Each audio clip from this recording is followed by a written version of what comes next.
Good afternoon. On behalf of the Law and Mental Health Conference, I'm excited to introduce the next Law and Mental Health Oregon Advocacy Award recipient.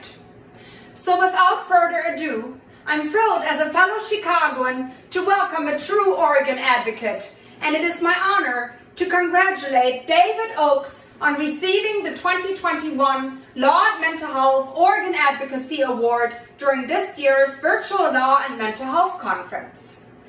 Bob Nickel and Kevin Fitz will now introduce David Oakes, founder of the Achu Institute and co-founder and former director of Mind Freedom International, and his wife Deborah Nunez, and the story of David's powerful advocacy journey beyond Oregon. Congratulations, David, on being the winner of the 2021 Oregon Advocacy Award.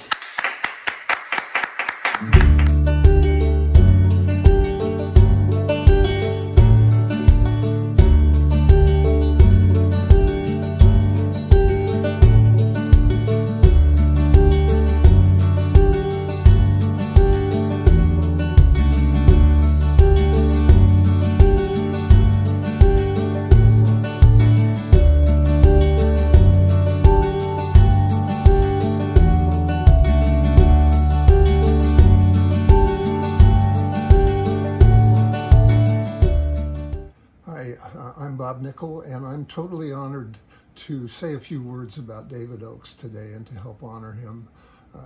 David has been a big part of my life and just about everybody's who's been in the mental health business and has paid any attention at all to civil rights and advocacy and the Mind Freedom International.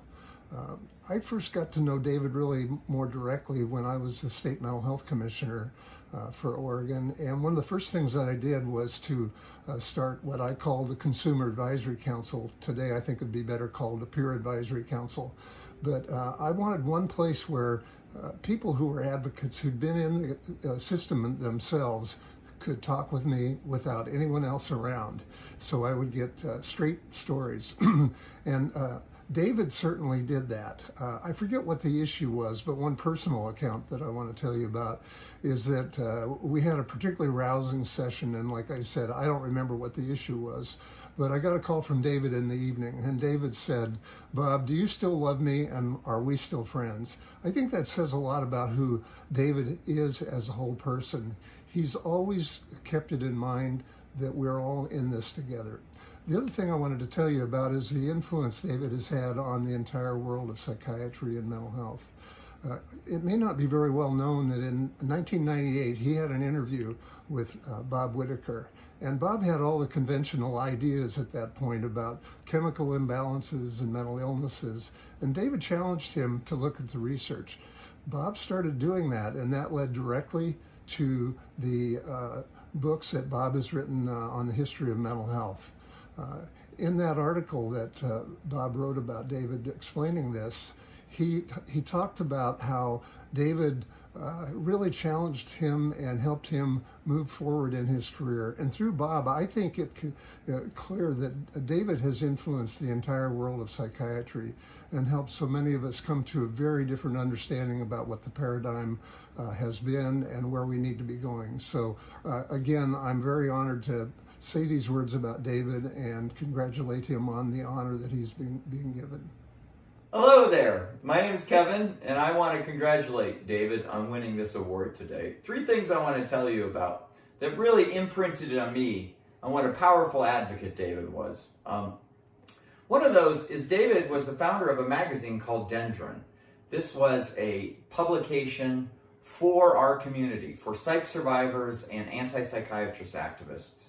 David started publishing this in 1988, and the name of that journal was called Dendron. I was very impressed by this journal and the topics that it covered. I routinely subscribed to this and learned a lot of important things through this process. The second thing I want to tell you about is 1998, David organized a protest against the federal government in 1998 against their Walk the Walk. It was a stigmatizing process that the federal government was putting on, and David and his fellow band of activists protested and let them know how they felt about their activity. David was so successful, the federal government decided not to have another one of these walks. So that was very impressive in my mind. In 2003, the last thing I want to mention, David organized a fast for mental health rights. Him and several other of his colleagues organized a fast to raise awareness in the public mind and in the media the importance of standing up for psychiatric survivor rights. I was very impressed with these three things: the protest, the journal, and the fast. David has done a myriad of other things like this through his career. I am so glad that he's been recognized for his work here today. Thank you very much, and congratulations, David.